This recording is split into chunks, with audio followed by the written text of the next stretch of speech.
If we can all be seated, please, so we can begin. You can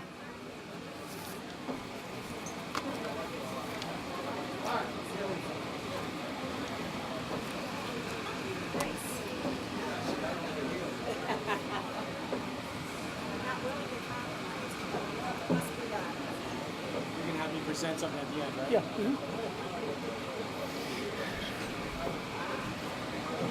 Good afternoon, everyone. My name is Richard Nasty. I'm chair of the Stony Brook Council, and on behalf of the council and Stony Brook University, I want to welcome you all to Stony Brook on this rainy day. But as I said to Dr. Stanley and his family 34 years ago when I entered this university as a freshman, the weather was very similar, and I stayed, so he's going to have to stay. We are so proud of the fact that Dr. Stanley has been unanimously endorsed by the State University of New York trustees as our next president.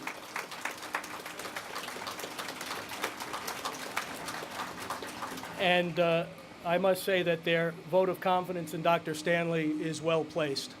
We conducted a 7-month, very rigorous, intensive, and extensive national search for our next president, and certainly Stony Brook University deserves no less.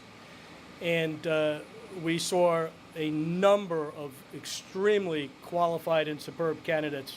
But at the end of the day, we came to the conclusion that Dr. Samuel Stanley was the best person to lead us into the future. So I want to thank a number of people who played a very important role in this process. First, I want to thank the State University of New York trustees for coming to Stony Brook University today. We do not take it for granted the kind of effort that they put in and the work they put into the State University to make it as great as it is. They travel the state day in and day out, the 64, 65 campus with the Levin Institute, throughout the state, and they spend an inordinate amount of time and effort, and their ultimate reward and compensation is building a terrific state university system.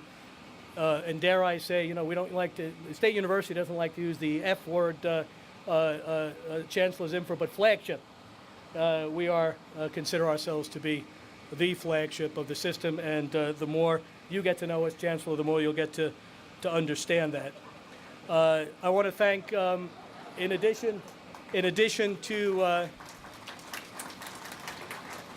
the SUNY Board of Trustees, I want to recognize Chancellor Zimfer. She officially starts June 1st, but she officially started the day she was confirmed by the State University Board. She is going to be just a terrific, terrific chancellor. The relatively small amount of time that I've spent with her since she's been confirmed on this search, she has been nothing but responsive, supportive.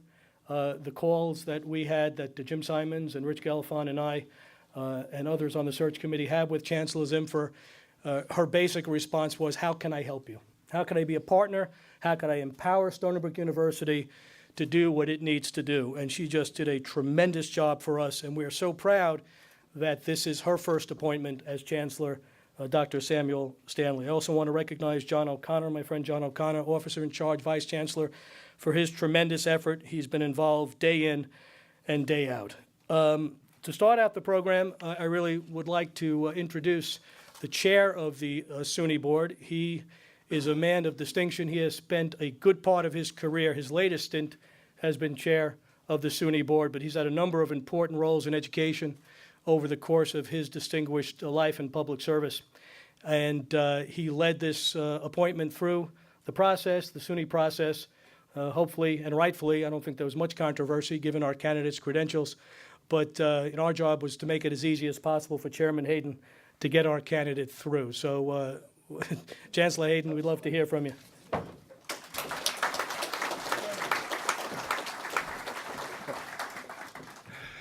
Thank you, Rick. Let me start by saying that I had the privilege today of meeting President Emeritus Marburger, and that was a joy because that was his tenure was one of Stony Brook's foundational events, and I think set the course.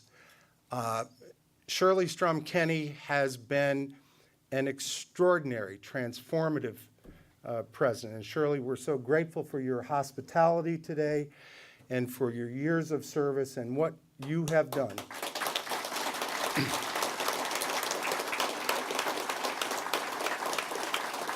To make Stony Brook a truly great university.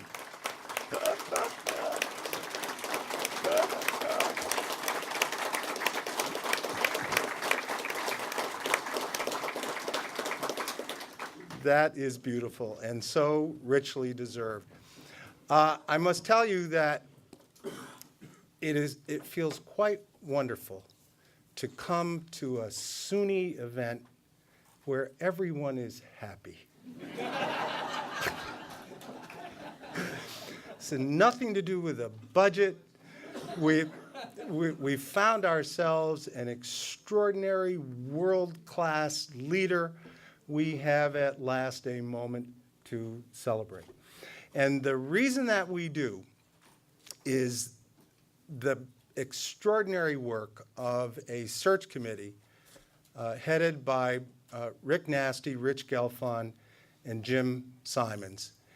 And if someone can point me in the direction of a more powerful troika than that, then I will willingly suspend all disbelief. This has been a search that was so thoughtfully prepared, so beautifully executed, and one that I think represents the standard for what a research ought to look like when what is at stake is the future of a great research university. So, gentlemen, to you and your colleagues, my great thanks.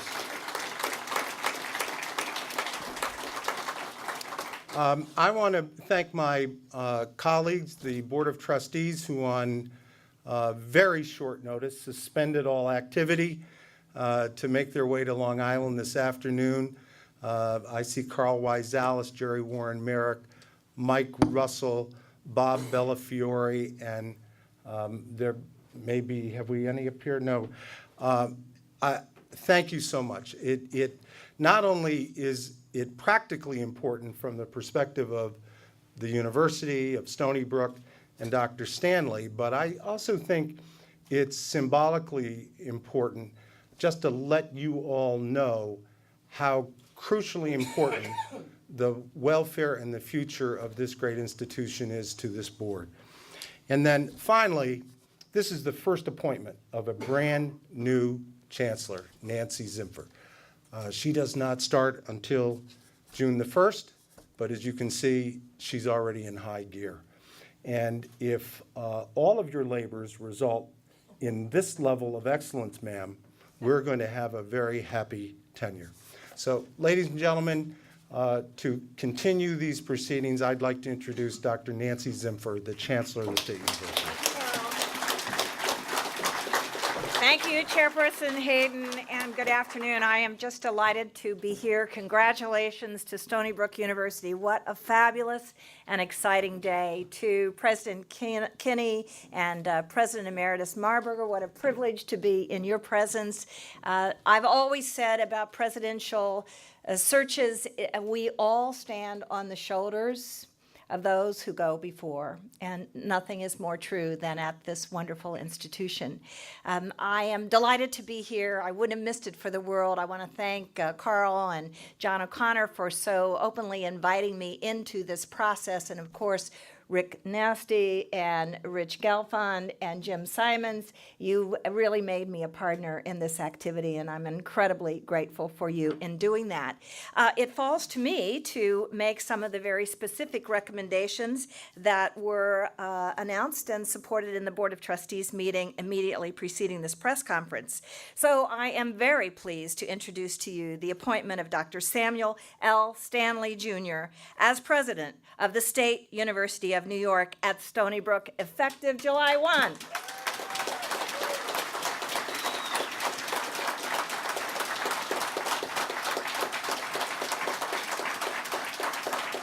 This has been an incredibly competitive search. You can judge the quality and caliber of the institution by those who seek to lead this great university. And clearly, today is the culmination of just a very rigorous and competitive search. Dr. Stanley, as you all know, currently serves as professor in medicine and molecular microbiology at the medical school at Washington University in St. Louis, and then, as importantly, as vice chancellor for research for the entire university. He also directs the Midwest Regional Center for Excellence in Biodefense and in Infectious Disease Research, one of many of his NIH-funded initiatives, a multidisciplinary research center, which bodes so well for the work that must continue here at Stony Brook and, quite frankly, across the SUNY system. As Vice Chancellor for Research, Dr. Stanley is credited with substantially advancing the research enterprise at Washington University, and in his role, he oversees, or did oversee, the research portfolio of over $540 million, almost $400 million of which comes directly from NIH funding. So he has broad scientific and research experiences, but also administrative management and, most importantly, leadership skills, which he brings to this job, overseeing extramural research funding for undergraduates, graduates, the faculty research, the tech transfer, all of which he will bring to Stony Brook University. For the record, Dr. Stanley received his BA in 1976 from the University of Chicago, his MD in 1980 from Harvard Medical School. After an internship at Mass General, Dr. Stanley became a fellow in infectious disease at Washington University, and I think, as they say, the rest is history. We are delighted that Dr. Stanley brings with him his spouse, Dr. Ellen Lee, who is with us, and I'm sure we'll say more about Ellen. She, in her own right, is a world-renowned gastroenterologist who is also a professor on the faculty at Washington University. And soon you will meet four wonderful children whom I've had the great privilege of meeting here today and whom I understand have been enjoying the totality of the Stony Brook campus over the morning. So we're glad you came back for this press conference. As you might imagine, we are delighted that Dr. Lee is with us and are avidly excited about the potential that could come from her work here at Stony Brook as well.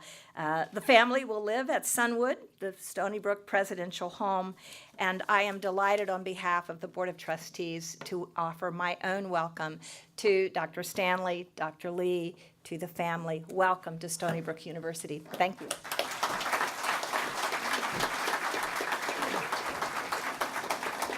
Thank you, Chancellor Zimfer. In response to the chairman's reference to a troika, I don't know about Jim and Rich. I've never been part of a troika before, but I will say this, that that has certain connotations and such.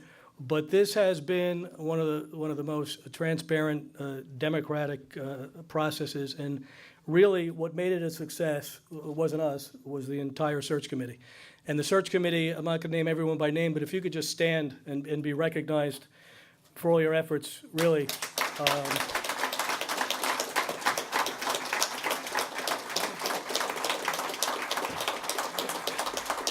Ably assisted by George Myers and Susan Hines, this search committee did just a terrific job. And I could not be more proud to be associated with a group of people, really. It was a pleasure and a privilege to be associated with each and every one of them. Next, I'm going to ask a gentleman who needs no introduction to this university. I think I got the year right, 1968, some 40 years ago. He came as the chairman of the math department, and throughout his extraordinary career has remained committed to Stony Brook University and dedicated to its success. His philanthropy is legendary, but I've come to know Jim over the last several years pretty well, and during this search process exceedingly well. And I could tell you that the philanthropy is just the beginning and the tip of the iceberg. His thinking, his living this university, what he envisions for this university, and his ability to help us attract a candidate of Dr. Stanley's credentials, I cannot speak enough about. So for a couple of words, I'd like to introduce Jim Simons.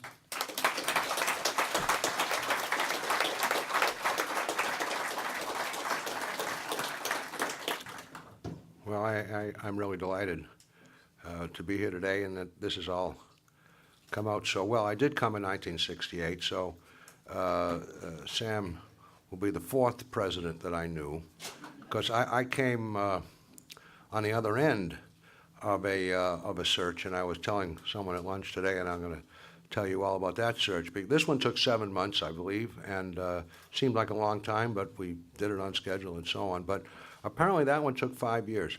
That's what I understood. I was interviewed for the job by the provost. They were looking for a chairman of the math department, and I knew, but they'd been looking for 5 years. They had a series of 5 acting chairs, and I was a young fellow in 1968. So we had the interview, and he looked at me and said, "Well, Jim, I'll tell you one thing. You're the first person I've interviewed for this job who actually wanted it." And I said, I do, so they hired me. So well, this one didn't take 5 years, and we had a lot more candidates who wanted it, as far as I could tell. But we were extremely fortunate to find one that not only wanted it, but we wanted him. And it's really been a pleasure to, the committee was terrific, as has been said before. I had no official role on the committee, and Rich was the chair, and he did a great job. But I participated enthusiastically, listened to everybody, and I guess some of them listened to me. And well, it was pretty democratic, I have to say. And I looked at various people, and well, maybe this one, there was a lot that went on. It was a great exercise, I really have to say. I was dubious when I started, but it was a great exercise. Well, you never know. 20 people, they all came from, who knew who knew if they would all agree with me? I mean, that was my that was my concern. But they had a lot of good things to say. I think everybody did. So I couldn't be happier that we've selected Sam, and that he did want the job, and that Ellen is coming. And I think it's a great double-barreled development for this university. I love this university, and I think we're going to take another big step forward in this next administration, as we have in the last 3. So we're all lucky to be here today and celebrate Sam's coming. So.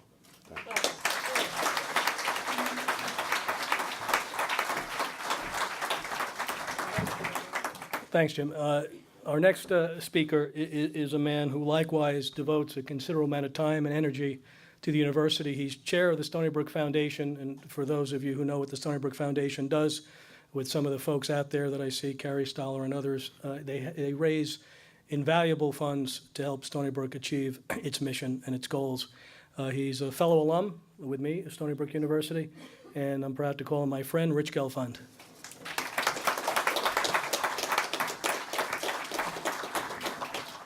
Thank you, and again, thank you to the board, and thank you to the new chancellor and everyone for coming.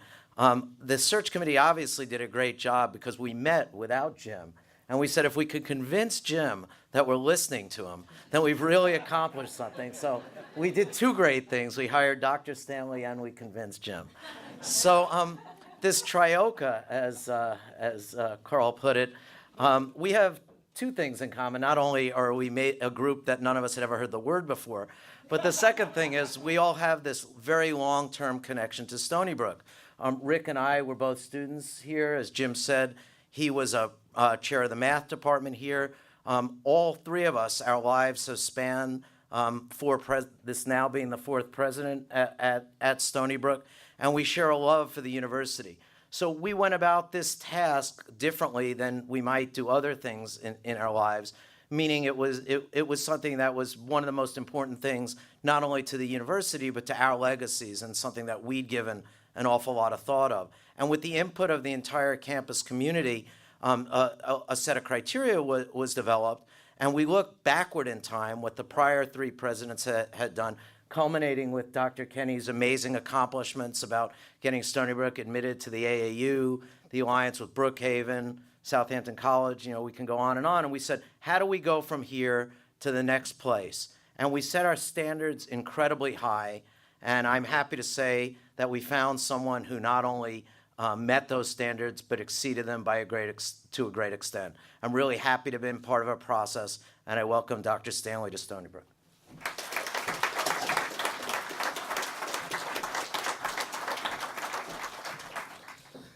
Throughout this process, and particularly at the culmination of it, I've said time and again how fortunate we are to have a current president who, for the past 15 years, has just put Stony Brook in a different place. And of all her remarkable achievements, and Rich mentioned the AAU and improved SAT scores and a more beautiful campus environment and on and on and on, her most remarkable legacy will be putting Stony Brook in a position that enabled us to recruit the kind of candidates that are of Dr. Stanley's caliber. It was, I'm not going to say an embarrassment of riches, but we did see a number of superb candidates, which made the job more difficult, quite frankly, because we just had a superb group of candidates. So we can spend a lot of time talking about what Dr. Kenny has done for this university, but the results speak for themselves, including the appointment of our new president. So Dr. Shirley Strum-Kenny, we are deeply appreciative to you and love you for everything you've done for Stony Brook University.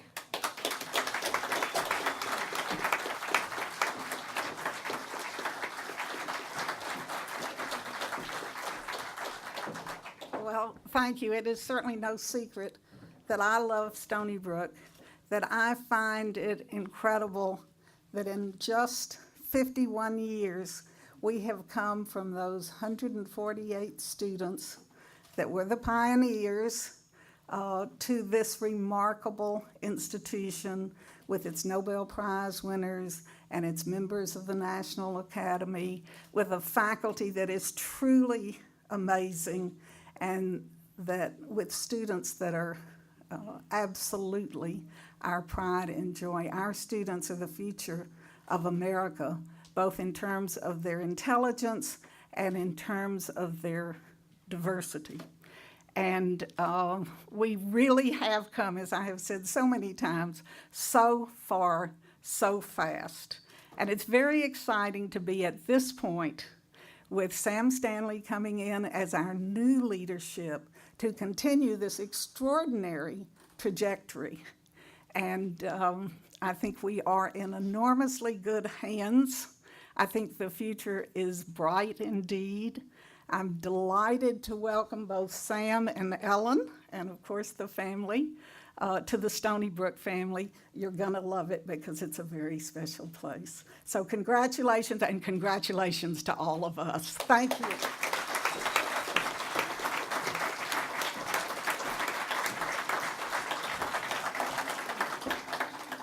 There are a couple of other quick people I want to introduce because they play such an important role in what Stony Brook is doing now, and even a more important role in what Stony Brook will be doing in the future.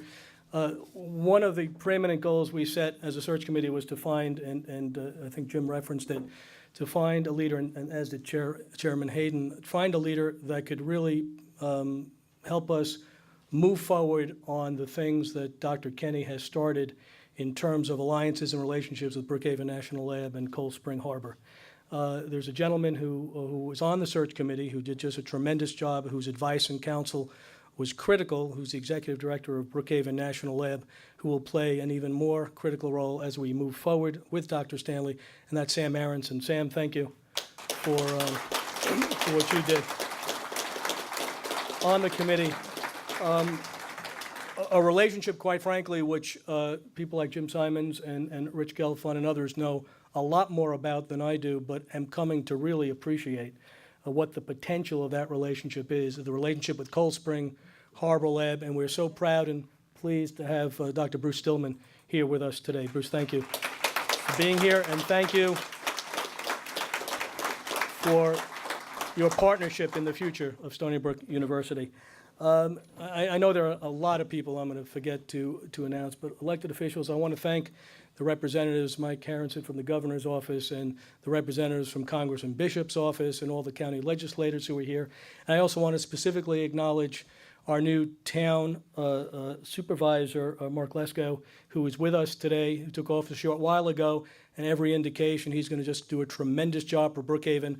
And since Stony Brook plays such a critical role in the town, I know that we're going to reach out to him, and he'll reach out to us, and we'll just form a partnership that helps the community in a lot of ways. So, Mark, thank you for being here. We appreciate you being here. And to Dr. Ellen Lee, Sam's wife, we're so proud she's here with us today. We're obviously going to do everything we can to entice her to join Stony Brook and enhance our efforts in the medical community. To Jim, Sam, and Susan and Katie, thank you for coming. I know you're all in school and doing your thing at WashU Law School and Stanford and high school and all those things, and you guys are busy. So I know it means a lot for your dad and your mom for you to be here today. So thank you very much. Now, without further ado, we're going to get to the main event, and that is our next president. When we first saw Dr. Stanley at the first round of interviews, and I've told people this, and I sat, and after the interview, I either said to Rich Gelfond or Jim, one or the other, I said, I hope this guy is as good as he seems. I really do. Because, after one interview is an hour, you never know. And the more we got into the process and the more we delved into it and spoke to him and spoke to, obviously, references, as he mentioned earlier today about the reference checking process, which was rather rigorous, we knew and know that we just have a tremendous steward to lead this university into the future. So without further ado, it gives me great pride and pleasure to introduce Dr. Samuel Stanley.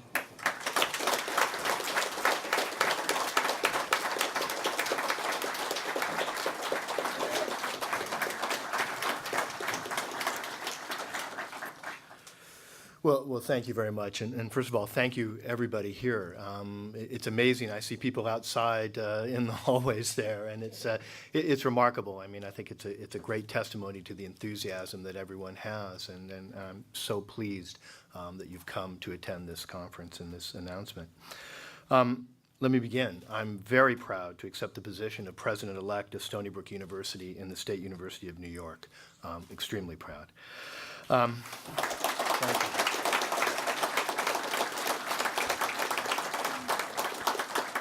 To Carl Hayden, the chair, and all the distinguished members of the SUNY Board of Trustees, I thank you for entrusting me with the leadership of, dare I say it, at least what I consider to be the flagship university of the SUNY system.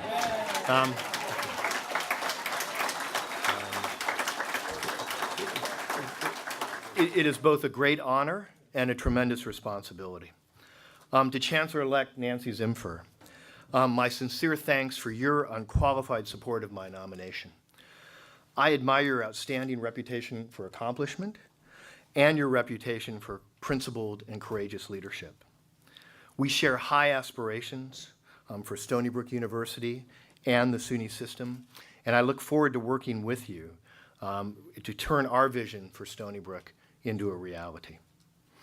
I want to extend a special and very heartfelt thanks to all of the members of the Presidential Search Committee, convened by the Stony Brook Council, and so ably led by Rick Nasty, the chair of the Stony Brook Council, with invaluable contributions from Richard Gelfond, the chair of the Stony Brook Foundation, and Jim Simons, chairman emeritus of the Stony Brook Foundation. The members of the committee did their job with thoroughness and professionalism, as Rick alluded to. The number of people that were contacted for my references, I think they went far and wide. I think perhaps only Newsday stretched farther to reach my contacts. But it was just amazing. I thought they would contact my dentist at one point in time just to see. But it was really a very thorough and professional search. But they also did a remarkable job of conveying their passion and high aspirations for Stony Brook University. It's really hard for me to imagine better representatives and ambassadors for all the critical constituents of this great university: students, faculty, administrative staff, alumni, friends, community leaders, and valued partner institutions. But what I'll say is to the members of the committee, your service does not end today. As I look forward to working with you during this transition period and beyond, harnessing your knowledge, enthusiasm, and energy to the pursuit of excellence for this great university you care so much about. And to President Kenny, my thanks for your gracious help as we begin this transition. You transformed Stony Brook University, and among your many accomplishments are shepherding it into the elite group of the AAU, fundamentally improving the undergraduate experience, and helping to give Stony Brook students and faculty the campus they deserve. Thank you.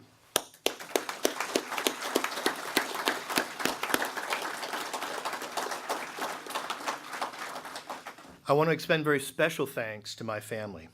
My parents, Sam and Janet Stanley, both of whom were educators, my father an anthropologist and college professor, my mother an elementary school teacher, who really conveyed to our family a love for education and a belief in all the power that education can accomplish. My parents, Sam and Janet Stanley, along with my sisters Ann and Sarah and their families, are watching today's press conference, I hope, via streaming video. And I'm so pleased that they're able to see these proceedings and look forward to sharing this day with them later. As has been alluded to before, here in the front row is my wife, Dr. Ellen Lee, an outstanding scientist and physician. For those of you who have problems in gastroenterology, you don't need to raise your hands, but I can tell you you could not find a better physician, but also a very distinguished researcher and scientist. Actually, we've collaborated on things, but most important, she's been my partner in everything that I've done over the past 27 years. And next to Ellen are our 4 children. Please stand.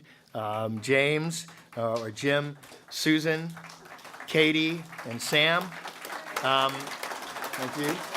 Guys. Thank you guys. Like any other father, I could stand up here for hours and tell you about all the amazing things that they do. But I'll simply say that they're all very accomplished. Each of them is unique. And watching them grow and mature is without a doubt the most fascinating and rewarding thing that I've ever done. So thank you, guys.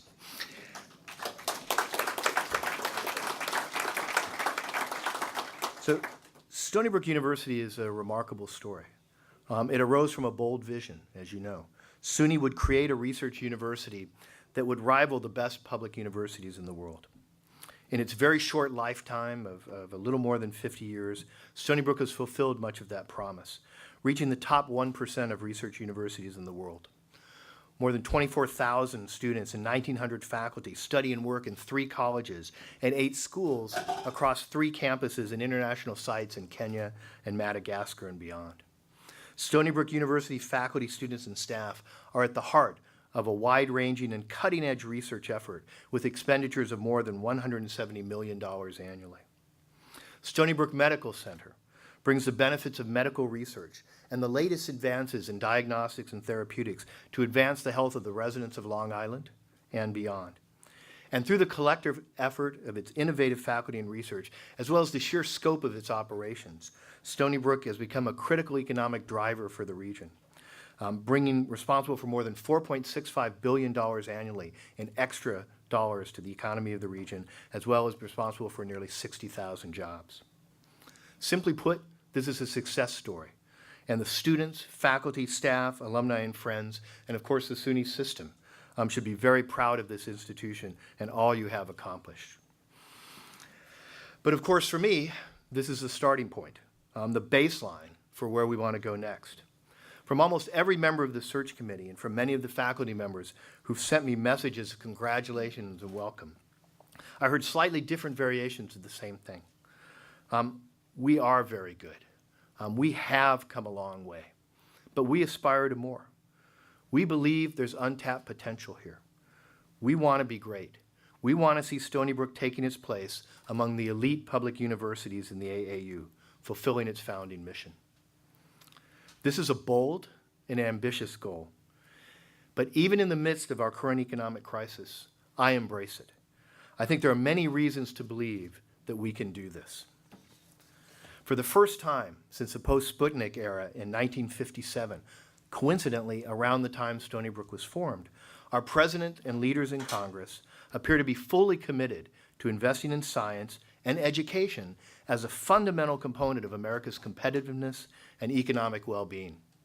As many of you may know, President Obama's declaration at the National Academy of Sciences meeting last week that at least 3% of the gross domestic product, GDP, will go towards research and development, that the NSF, the National Science Foundation budget, will be doubled.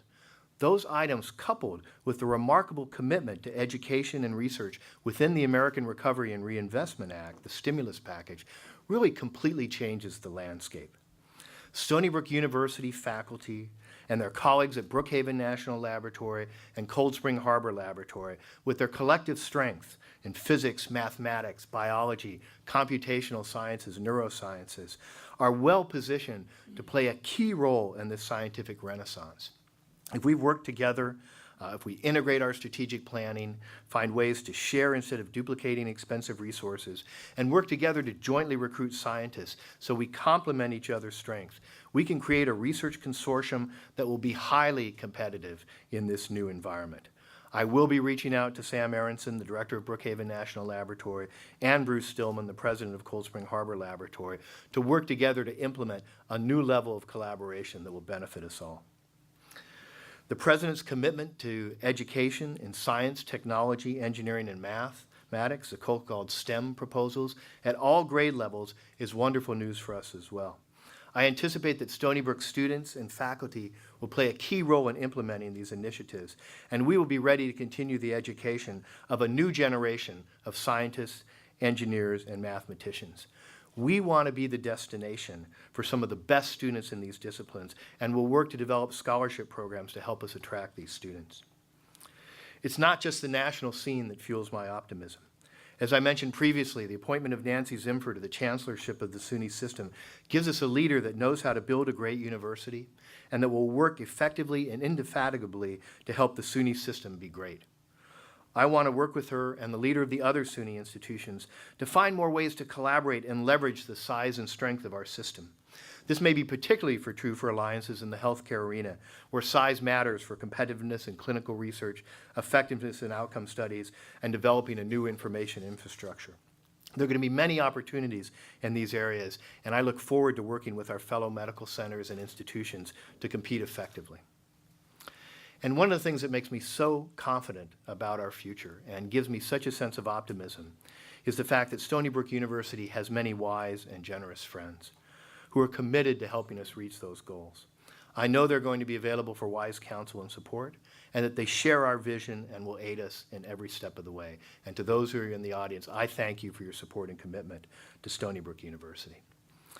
Finally, I believe we can do this, that we can really move Stony Brook forward and forge ahead on this great trajectory because of the quality and passion of our students, faculty, and staff at Stony Brook. To our faculty, I ask your help and your commitment to make this happen. I will work with you as we initiate this process. I will seek out your input on where we can most effectively employ our precious resources. I will value discussion on the major issues we face, and I will work to create an atmosphere of openness and transparency.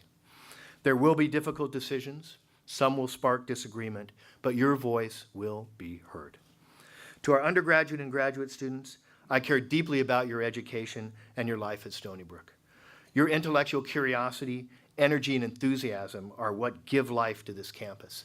And I want Stony Brook University to be seen and recognized as a great place to learn and to live. I will be accessible. Look for me at the gym. I work out almost every day, at Stony Brook sporting events. And as I say, I will seek out your thoughts on how to improve Stony Brook. With 2 children in graduate school, 1 undergraduate, and 1 future undergraduate, hopefully, your issues are and will remain real and relevant to me. Over the next few months, I will be a student of Stony Brook University. I have much to learn, and many of you will be my teachers. But I'm already certain about one thing. By bringing together all of the stakeholders and by thinking boldly, we can develop and implement a strategic plan that will take us where we want to go. I, for one, can't wait to start. I thank you for your attention and will be happy to answer your questions. Thank you.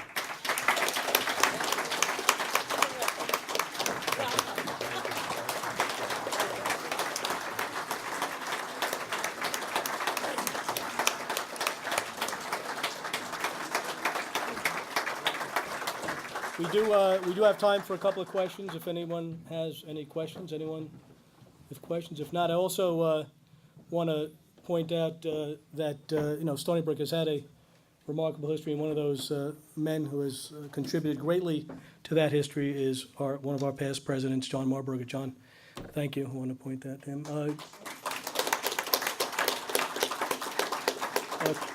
Question? Welcome. Thank you. I'm Leah Denayev, the publisher of the local newspaper. I wonder, since your background is so much in infectious disease, if you have any thoughts about this coming swine flu preparedness. So of course, I'll have to use the correct or proper term, as we call it now, which is influenza H1N1. Probably Mexico City will be the designation it gets. Speaking as the president-elect of Stony Brook University, very early on, I received communications from the university about their plans for pandemic preparedness, what the medical center would be doing in this area as well. I've reviewed those plans, and they seem very appropriate and are right on target for what I think should be done. In the broader sense, I have to be careful not to, put on my infectious disease physician hat too much. But I'll just say that this is something we really did prepare for, we as a nation. I think it was very important that the previous administration recognized the fact that we would at some point in time be confronted with another pandemic of flu. No one knew exactly when, but we knew it would happen. And I think the preparedness that was put forward there, I think will serve the country very well in the future. And I think it's currently being handled exactly right by the current administration and health officials.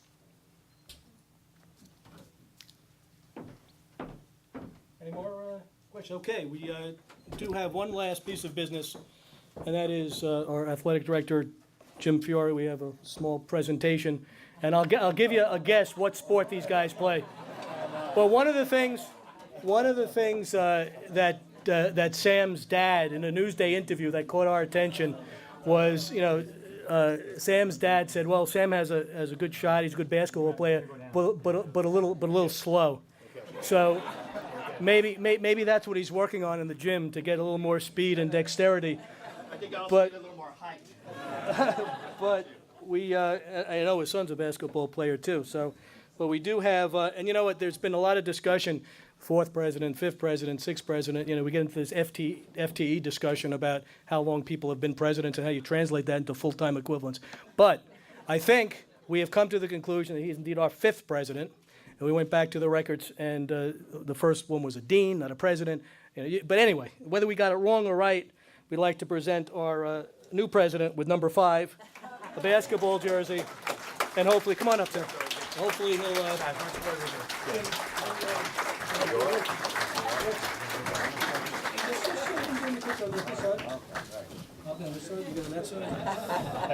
I really feel like a #1 draft choice.